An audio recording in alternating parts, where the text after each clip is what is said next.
The wind roars over the ocean. There's a cyclone forming. But you're used to cyclones. What's weird is the blinking lights in the sea.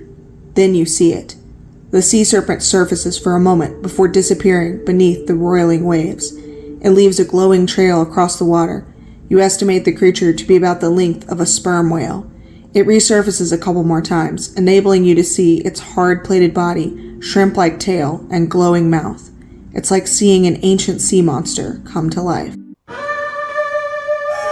Like and sub if you enjoy my content. Analytics show that most viewers are not subscribed to the channel, and it really helps the channel if you subscribe, and it helps you find out when I release a new video. Our first monster is one I bet you've never heard of, the Kitunusi. Sorry if the pronunciation is completely wrong. A Swahili mythological being that comes from a single source, The Mythology of All Races, Volume 7, published in 1916. At the end of my last video, I mistakenly called this fish man Chirui. I misread the chapter in Volume 7 and thought that the described fish man was called Chirui. He is not. Instead, beings called Kitunusi are compared to Chirui because he lives in the woods and so does some Kitunusi. However, the Kitunusi that this video will be about live in the sea. And I'm just going to read y'all exactly what's written about the Kitunusi. Inland Kenyan mythology tells of Kitunusi that live in forests and cause illness. Some are very short, like 2 feet tall, while others are of average human height but travel about by squatting. However, on the Kenyan coast, Kitunusi are aquatic. So here's the quote. He lives in the sea and is dreaded by fishermen. He is variously described as a large fish which devours men who are bathing or diving in the sea, or as the spirit possessing such a fish. As Cramp quaintly says, the natives believe that a ghost or Satan sits in the fish and instigates him, without the fish's knowledge, we are elsewhere informed, to swallow a man. This might suggest that the Pokomo Kitunusi is really a water sprite like the Zulu Tokolosh or Haile. This would not be surprising when we remember how the River Tana is bound up with the life of this tribe and how much of their time they pass either on or in the water. But I have met with nothing to support this notion. On the contrary, the Kitunusi seem rather to haunt the sandy scrub away from the river. Before we break down this quote, I want to mention that this book was written in 1916. In many ways, it is very outdated. For example, in this series, 4.5 books are devoted to Europe alone, while Africa, except for Egypt, gets half a volume. Volume 7 is split between Armenia and Africa. That's why I said Europe had 4.5 books, because there are 3 European books plus half of Volume 7. Africa has half a volume, and Egypt has another half a volume, which is just ridiculous. Africa is not a small continent and has many diverse cultures, so the idea that all of its myths could be crammed into half a volume is just stupid. So while these books can be a great research source, I also have to acknowledge their big blind spots. Unfortunately, this book seems to be the only source about the sea-dwelling Kitunusi. The sea in question is the Indian Ocean. He is either a large fish that can swallow people or a spirit that possesses fish. Cramp is another researcher being quoted in the book. His quote displays a clear Eurocentric bias.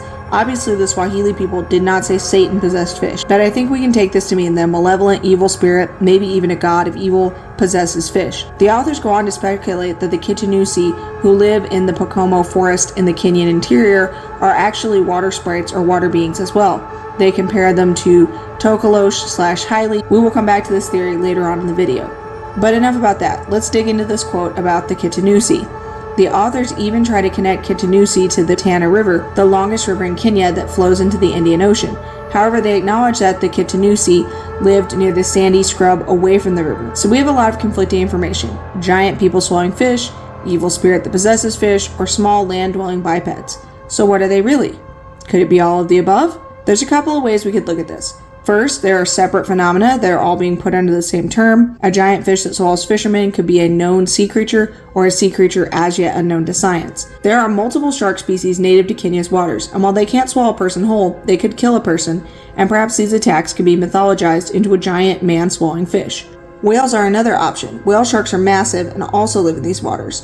There have been multiple reported incidents of whale sharks attempting to swallow people, and in 2019, a Bruda's whale swallowed a diver before spitting him out a few seconds later. Now, their throats are actually too small to truly swallow a person, but perhaps an extraordinarily large individual could have inspired the Kitunusi myths. Additionally, some relict marine dinosaur or other unknown animal could explain the legends. There are many extinct marine mammals like Mosasaurus, Basilosaurus, Megalodon, and Parasitus colossus that are truly massive, and if they persisted for a while, they could leave behind legends. Another possible explanation is Madagascar's Tompondrano, which I described at the beginning of the video and will cover in depth later on in the video. They are sea serpents the size of sperm whales and so could potentially swallow people. The second story we have about the Kitunusi is that an evil spirit possesses ordinary fish, causing them to swallow people.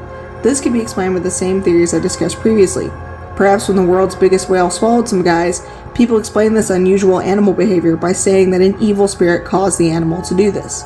Lastly, could Kitunusi be an unknown bipedal species that lives along the Tana River and in or near the Kenyan coast? The land-dwelling Kitunusi are not described to be remotely similar to the marine version. Perhaps there are other myths that connect these two that I simply don't have access to. I don't even know what the word Kitunusi means. In modern Swahili, according to Google Translate, it means the nose. I don't know if the word has changed from 1916 to now, or if Mythology of All Races misspelled the word, something that has happened, or if the word simply has multiple meanings. Perhaps this is actually an umbrella term, akin to fairy or yokai, and the two beings are not meant to be similar except in the sense that they are both mythic races, thought to live alongside humanity. Mythology of All Races suggests that they could be similar to Tokolosh, who I have plans to do a whole video on in a couple of months, but let's talk about them briefly here. Is there anything in their myths that could explain the Kitunusi legends? Tokolosh come from Zulu mythology and are said to live on the banks of rivers. They are short, like the land-dwelling Kitunusi, and are simian-like in appearance. Again, like Kitunusi, they are malevolent and cause illness. They are also sleep paralysis demons who haunt people during the night and engage in incubus-like behavior. I can see why someone would draw a connection between the Kitunusi and Tokolosh. However, the Tokolosh has no similarities that I can see to the people-swallowing sea monster of the Kenyan coast. Could this creature shift back and forth between a sea monster and a humanoid form? We have some mythological basis for this, and basically no real-life basis for this level of transformation. In North America, for instance, the Haudenosaunee have a myth about an aquatic horned serpent called Daji Quado that can take human form. However, there's absolutely nothing in nature like that. A simian biped that transforms into a sea monster big enough to swallow an adult human is completely impossible. At least it is based on what we know of science and the universe. Now, perhaps there could be some as yet unknown scientific explanation that would explain the existence of a shapeshifter like this. Alternatively, perhaps these shapeshifters are aliens, or from another reality, or unexplainable in the way that computers would be to early humans. So there's clearly a lot of potential avenues I could go down for the speculative biology section. And maybe this will seem like a cop-out, but I'm kind of splitting the Kitunusi across two different cryptid speculative biologies. The river-dwelling simian biped biology will be explored in the Tokolosh video, and the giant man-swallowing fish biology will be explored in the next part of this video with the Tompondrano. I think Tompondrano, ranging north of Madagascar, could have caused the Kenyan myths. So let's learn all about the Tompondrano. They come from Madagascar's waters. Their name means Lord of the Water or Master of the Water in Malagasy. They are massive sea animals, usually serpentine, and are considered sacred because they are blessed by the Vizimba, the mythical ancestors of the Malagasy peoples. They travel through Madagascar's waterways as well. Some marine mammals are able to do this. Sharks have swam up rivers inland. It's also possible that these animals are similar to eels or salmon and travel between fresh and salt water at different stages of their lives. There's also a 1926 sighting that I want to talk about, and then I'm going to discuss the Vizimba a bit more, but we can already see from what little information we have how these creatures could have inspired the people-eating Kitunusi in Kenya. I dramatized the 1926 sighting, which took place during a cyclone, in the video's intro.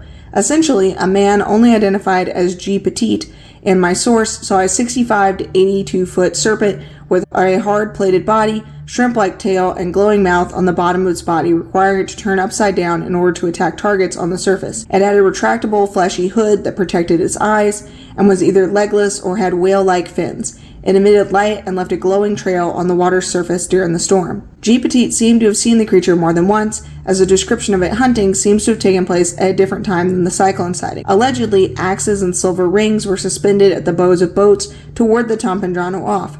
That last detail raises a whole new set of questions. Was the silver important? Did silver ward them off werewolf style? If attacks were common enough that there was a known protocol to ward them off, why don't we have more reports? Are they still seen today? Perhaps this is a similar situation to the coelacanth.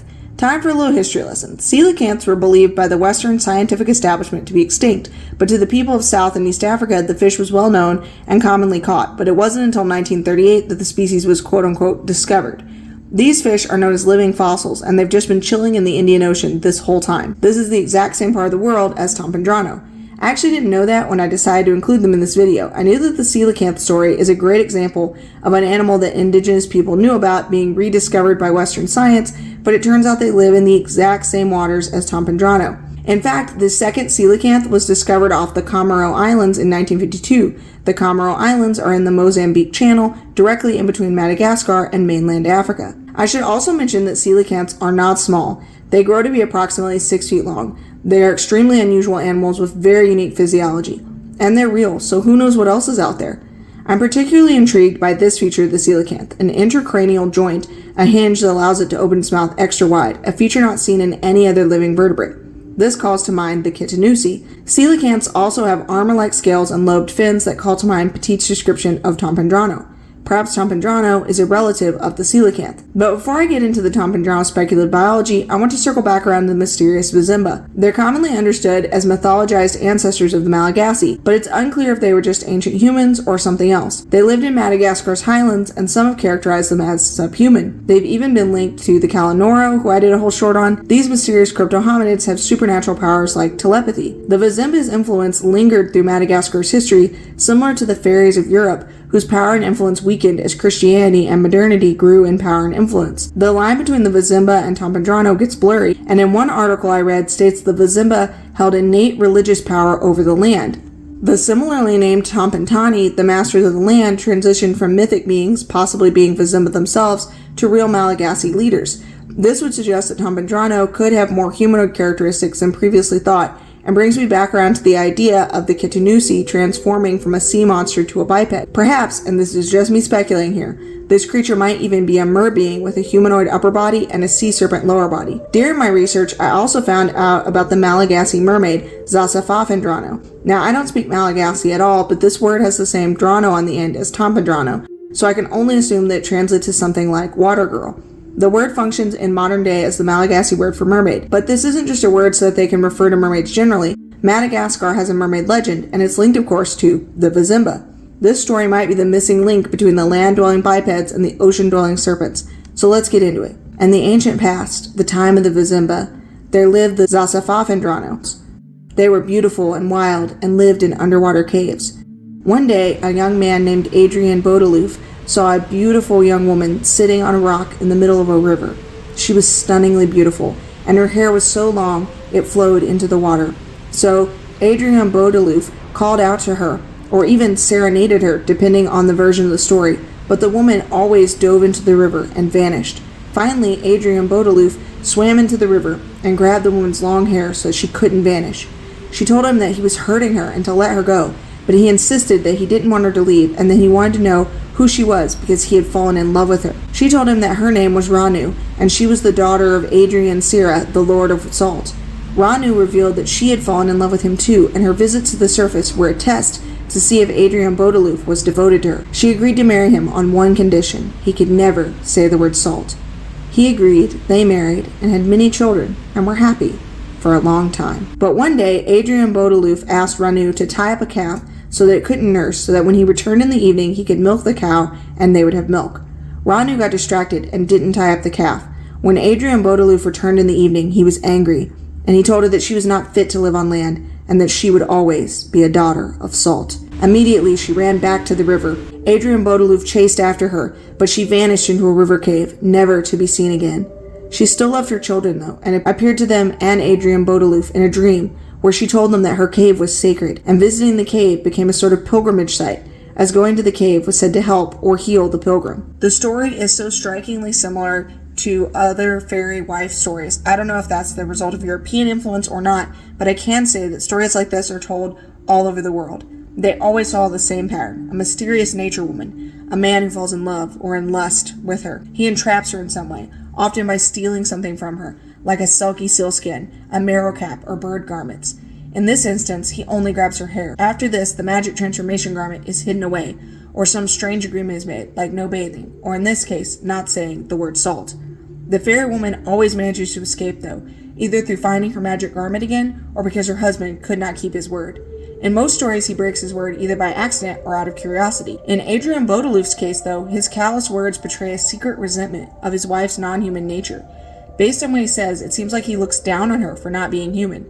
It's very interesting because while that is subtextually present in many of these other myths, here it's all out in the open. Adrian Baudeloof lost his wife because he never really respected her as a person, something that arguably was evident from the entrapment scene when he grabs her hair hard enough to hurt.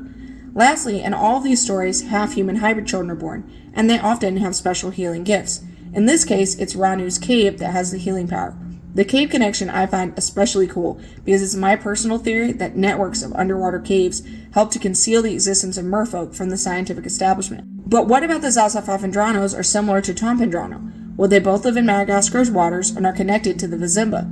If, as I have previously theorized, Tompondrano has a humanoid form, could Zazavavindrano be that humanoid form? But wait, there's more. Mermaids have been seen in the Seychelles, which as you can see on this map, is near to Madagascar and Kenya. Could the mermaids seen here be the Zazavavindranos? Potentially. The Seychelles sightings are all modern. For context, the Seychelles are the smallest country in Africa, and were uninhabited prior to the 16th century when colonizers arrived with Indians and enslaved Africans. It was a British colony from 1814 until its independence in 1976, so there is no ancient indigenous culture to connect these sightings to. And while these sightings could all simply be urban legends or even stories made up to encourage tourism, it's also possible that they are legit. So let's look into the reports. A 2023 Stories Seychelles article said a man was nearly seduced by a mermaid on Frigate Island, and there are many tales of people vanishing only return weeks later, claiming abduction by mermaids. Frigate Island is one of the Seychelles Islands.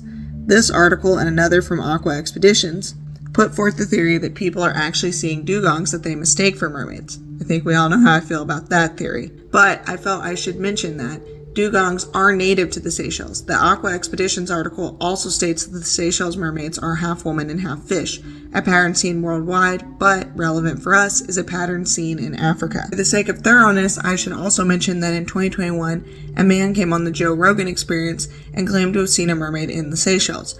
My mentioning the Joe Rogan Experience does not in any way constitute support for Joe Rogan, nor does it mean that I believe this man's account. However, even a broken clock is right twice a day.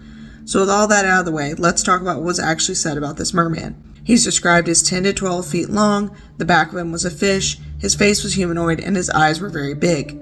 There's several features of this description that I find particularly interesting. If there was a merbeing race living in this part of the world that inspired the myths of Kitunusi and Tompondrano, any human form it had might be quite large. The very big eyes fit both with biology, in the sense that any creature living in the deep ocean would need large eyes, and fits with other African myths which feature large eyes. The back of him being a fish is a unique description, and I'm not sure how that would look. Taking everything we've covered in the video into consideration, I'm going to design a merbeing that has a human form and a sea serpent form, based on the idea that this hypothetical merbeing has human and serpentine sea monster forms. I named this merbeing Indiadrano. They're part of the same order, suborder, and family as most of my other African merbeings. Their genus is India in reference to the Indian Ocean where they live, and the species name Drano is the Malagasy word for water, which is seen in the names Tompondrano and Zazavavindrano. The pose I decided on is meant to showcase Indiadrano's hinged mouth and lure. I gave her dark brown skin inspired by Kitunusi, Ranu, and the Seychelles Mermaids. This is a female Indiadrano, so I gave her long, black, spinel-like quote-unquote hair. This detail is drawn from Ranu and the Seychelles Mermaids. She has big round black eyes, which I think is biologically realistic and features in all my other mermaid designs, but is also supported by the Joe Rogan Merman story. As Indiadrano lives in both water and can come to the surface, they have lungs and gills like my favorite fish, the lungfish. As such, they have no nose but have gills. Additionally, like other fish, Indiadrano has no outer ears. Her mouth can hinge open wide to swallow prey, but can also appear humanoid, which fits with the Seychelles, Zazavavindrano, and Kitunusi myths. She has a bioluminescent lure inside her mouth, inspired by G. Petit's Tompondrano sighting. Her hinged mouth can open much wider than her humanoid appearance would suggest. I gave her coelacanth-like teeth, which is a guess on my part and doesn't come from any of the myths, but Kitunusi's man-eating reputation would suggest that they are carnivores. Also, one source claimed that the Vizimba had very long teeth. She has a humanoid torso with breasts, which comes from the Seychelles Mermaids, Zazavavindranos, and Kitunusi. The breasts are used to feed young with a milk-like secretion, similar to the discus fish, which produces a milk-like substance to feed their young.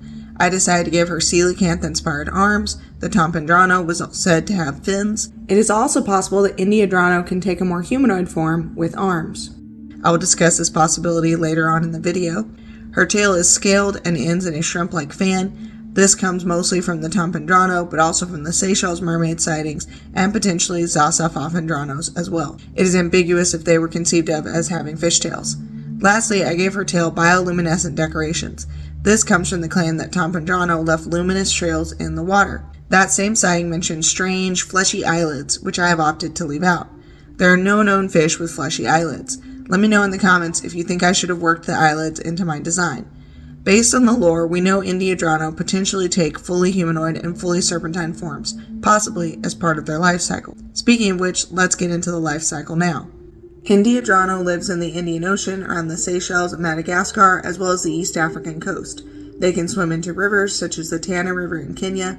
It's not clear if these freshwater sightings are outliers akin to sharks swimming into rivers, or if, like eels or salmon, Indiadrano moves to fresh and salt water throughout their life cycle. It's possible that they are born in rivers and then, as they age and grow larger, they travel out to sea. Potentially, the Seychelles merman was an adolescent, having not yet reached his massive adult size. Wherever life starts, the young are likely born live, similar to coelacanths, whales, and sharks. They probably birth 1 to 2 young at a time because of their size and presumably small population. It seems they grow to be very large, which means that it likely takes them a while to reach sexual maturity. For example, some sharks don't reach maturity until their 20s or 30s, and coelacanths are theorized to reach sexual maturity anywhere from 16 to 50 years of age. They're likely long-lived too, if coelacanths, lungfish, sharks, and whales are any indication. The myths of Tompondrano, Vizimba, Zazavavindrano, and the Seychelles Mermaids show Indiadrano to be highly intelligent, possibly part of an underwater civilization. Could there be a merfolk civilization hidden in the Indian Ocean? Or are they highly intelligent in the way that whales are? Whales are extremely smart, and many of the behaviors in these myths could be explained by an animal with whale-level intellect. Swallowing people like Kitunusi, attacking boats like Tompondrano, these are both behaviors whales engage in. Let me know in the comments how smart you think Indiadrano is. And if you found all of this intriguing, come back next month to learn about a sea monster haunting the Red Sea.